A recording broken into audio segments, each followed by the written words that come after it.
9 de la mañana, 28 minutos, nos metemos en otros temas de actualidad. Vean ustedes, en Uruguay 1 de cada 4 hogares tiene pobreza energética.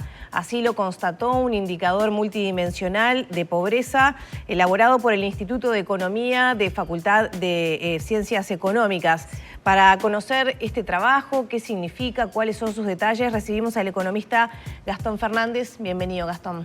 Bueno, muchas gracias. Gracias por la invitación. ¿De qué hablamos cuando hablamos de pobreza energética? ¿Qué significa y qué valoración tiene eso con respecto a medir la calidad de vida o el nivel de pobreza de los ciudadanos? Una pequeña salvedad antes es que no soy economista. Esto es mi tesis de maestría que se hizo en el marco del Instituto de Economía. Pero en formación de base yo soy trabajador social con una maestría en políticas públicas. Lo que decías, la pobreza energética es algo bastante nuevo que se empezó a estudiar en Uruguay. Si bien en Europa se estudia hace bastantes años, se empezó a estudiarse en los 80, en Uruguay se estudia hace bastante poco tiempo.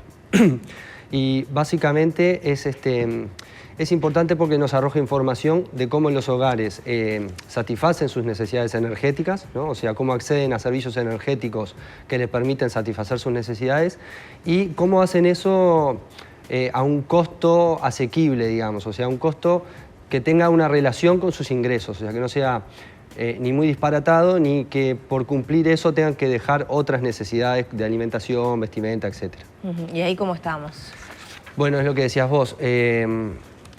Esto se midió con 2 encuestas, que son las encuestas de gastos e ingresos de los hogares, en su edición 2005-2006 y 2016-2017. Y se hace cada 10 años, por eso es el último dato que tiene registros en las encuestas país. de gastos son encuestas muy complejas, entonces se hacen cada 10 años. Estas fueron la última que se hizo fue en 2016-2017. Son encuestas que, a diferencia de otras encuestas, te permiten obtener información de cómo gastan las familias. Claro. Entonces, son encuestas muy complejas porque te dejan un formulario y las familias tienen que anotar todos sus gastos durante un periodo de tiempo, etc. Son bastante complejas. No, bastante más que un censo, pareciera, ¿no? Bastante más complejas que un censo y arrojan, en cuanto a ingresos y a gastos, bastante más información que un censo también. Además de tener toda la información de bienes de confort dentro del hogar, que también tiene el censo, como los que ya lo hicimos digitalmente sabemos. Entonces, en 2005-2006, Uruguay tenía un 47% de personas con pobreza energética. O sea, un número bastante alto.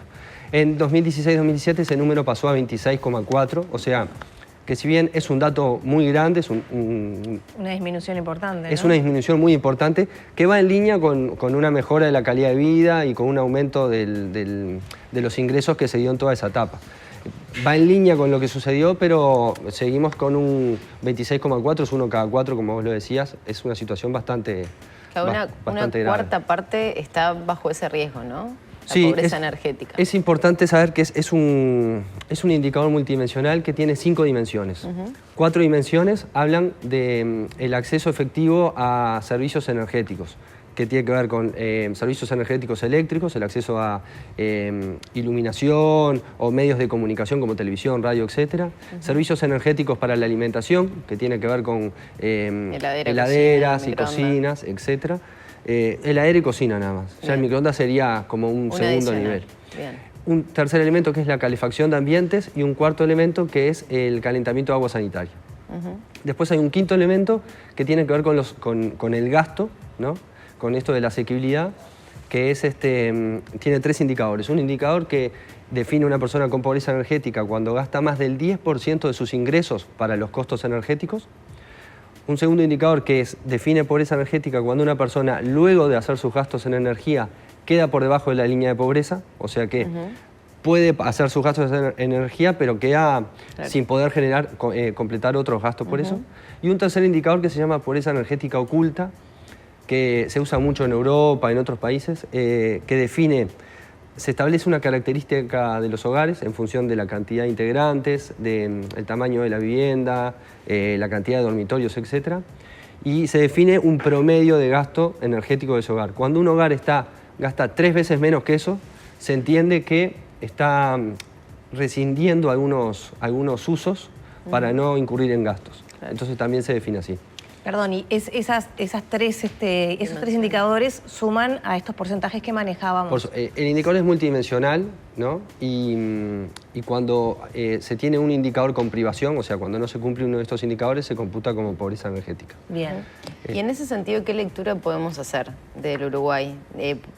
Porque son datos que tal vez no estamos acostumbrados a manejar, entonces estamos relativamente bien, hemos mejorado, tú lo señalabas. ¿Qué pasa con la región? ¿Qué pasa con el resto del continente? ¿Qué pasa con también países de primer mundo, desarrollados? Bueno, lo primero a marcar es que se mejoró mucho.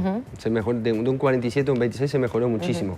Incluso si abrimos esta información por deciles de ingreso, o sea, si organizamos la sociedad entre el que gana menos y el que gana más, hoy por hoy, del 10% que gana menos, el 78% de esas personas tienen pobreza energética. Pero en el 2005, el 20% enteros de los que ganaban menos tenían todos pobreza energética. O sea, la mejora fue muy grande. Eso, recordemos, hasta el año 2017. Exacto. Falta analizar estos años que tuvieron una pandemia de por medio, ¿no? Y todo lo que generó la emergencia sanitaria, ¿no? Sí, el tema de la pandemia sin duda que vuelve este tipo de análisis más importante, porque lo que hizo fue puso a las personas en su casa muchas más horas. Claro. Entonces, en muchos hogares que de repente vivían varias personas, pero algunos iban a estudiar, otros iban a trabajar, etc., si habían privaciones, no todas las personas estaban expuestas todas sus horas a esas privaciones. Entonces ahora, si no hay calefacción, en la pandemia se nota más. Nunca hubo calefacción para todas las personas. Claro, y las actividades educativas ni que hablar. Ni que hablar, o insumió que las personas incurrieran en un gasto extra para tener que acceder a una calefacción, porque vivir todo el tiempo en pandemia... Era una inversión.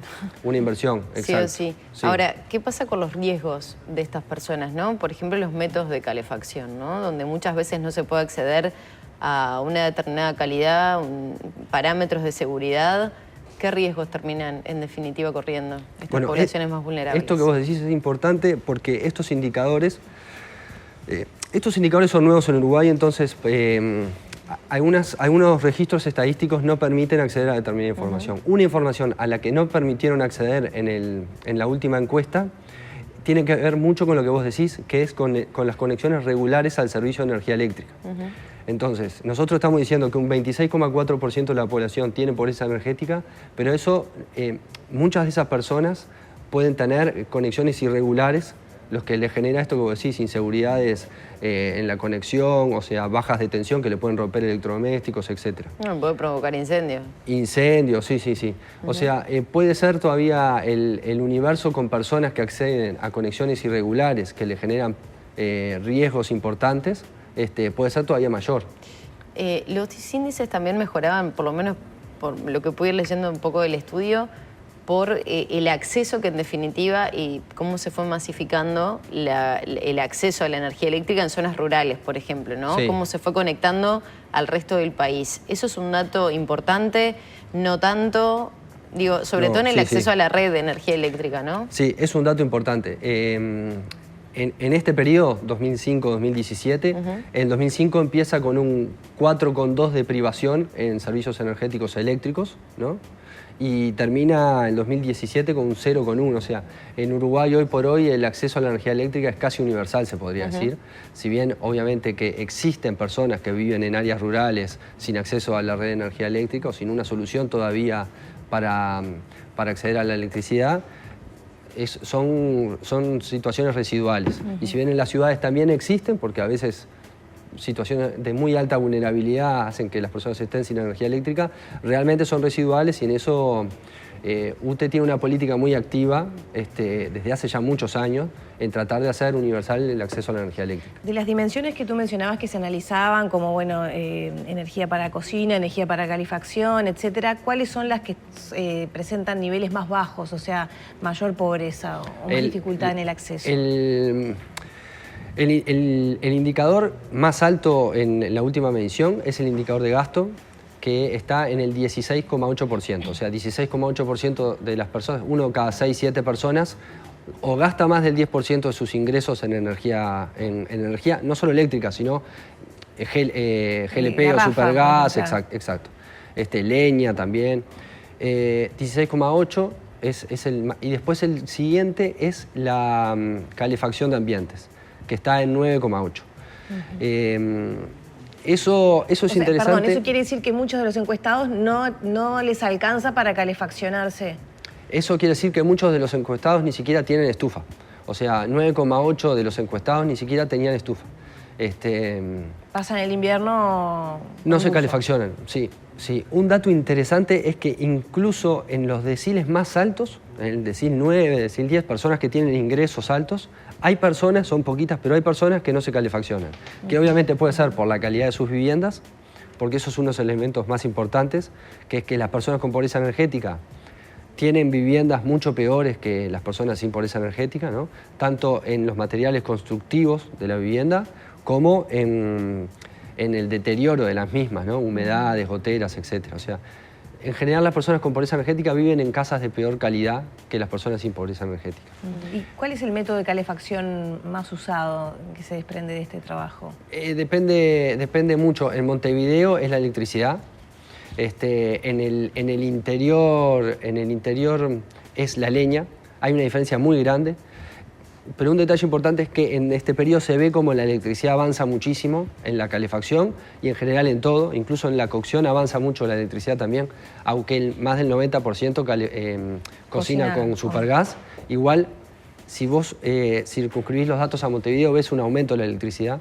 Y en el interior es la leña. La leña sigue siendo el energético más usado para calefaccionarse porque es muy fuerte la presencia en el interior. Claro. Ahora, ¿qué pasa con los hogares? Hay un concepto que se maneja allí, prácticamente la mitad de los hogares con pobreza energética no se autoperciben pobres. Exacto. ¿Qué pasa con esa realidad? ¿No asumen los riesgos? ¿No tienen en cuenta que tal vez corren ciertos peligros? Quiero como poder entenderlo un poquito más. Primero que nada, el estudio de la pobreza subjetiva en Uruguay no tiene mucho tiempo como la pobreza monetaria o las necesidades básicas insatisfechas. La pobreza subjetiva, las encuestas tienen otros tipos de preguntas, ¿no? Le preguntan a las personas qué considera usted. Entonces, eso es más reciente en Uruguay. En Europa, por ejemplo, tiene bastante tiempo ya ese tipo de cosas. Y, por ejemplo, la Unión Europea publicó hace un tiempo un dato que es que el 8% de toda la Unión Europea tiene pobreza energética subjetiva, digamos, que es que no tienen la capacidad, las personas entienden que no tienen la capacidad para calefaccionar adecuadamente su hogar en invierno, ¿da? O sea, eso es un dato. Nosotros tenemos números altos, pero es importante saber que en general el mundo tiene números altos en pobreza energética. Y esto que vos me decías, es importante, primero que hay que empezar a investigar más porque pueden haber errores metodológicos, pero hay algo que habla mucho la literatura, que es de las preferencias adaptativas de las personas. O sea, personas que por costumbre están acostumbradas de repente a pasar frío y eso no lo consideran una necesidad. Claro. O pasar calor excesivo también. Y eso, cuando vos le preguntás, no lo ven como un problema, aunque de repente están, no sé, en sus casas se ponen una campera antes de prender una estufa, ¿me explico? Sí. Ese tipo de cosas. Sí, esa dimensión es muy importante de conocer para este y otros aspectos, ¿no? Sí. Cómo las personas se perciben a sí mismas. Sí, es un área nueva, digamos, nueva para Uruguay, ¿no?